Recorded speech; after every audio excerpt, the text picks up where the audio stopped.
Good morning, guys. I wanted to add something to the oil pulling video. So I was talking about mercury amalgam fillings, so those silver fillings that you get as a child.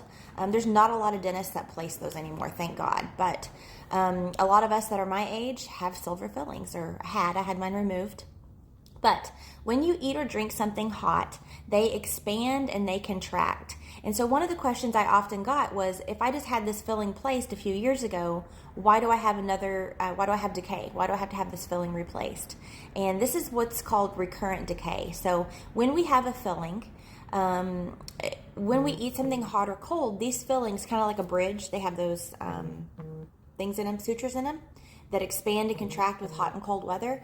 A filling is kind of the same way. So when you eat or drink something hot or cold, the filling material will expand and contract. And during a contraction, when it's smaller, there is an opportunity for a small amount of bacteria to get in between the filling and the tooth. And this is called recurrent decay. This is really tricky. So if you look in the mouth, it might look like a teeny tiny little brown spot on the edge of a filling.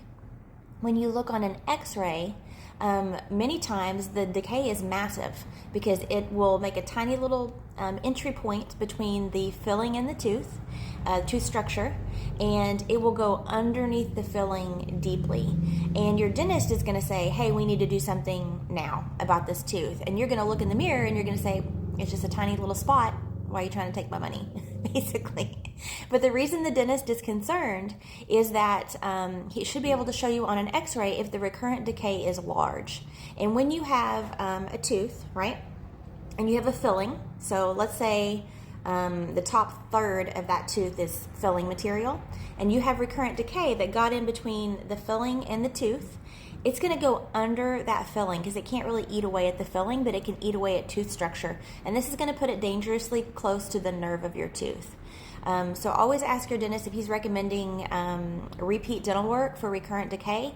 Have him show you an x-ray, and they can usually show you where this bacteria has entered and is under the filling of the tooth.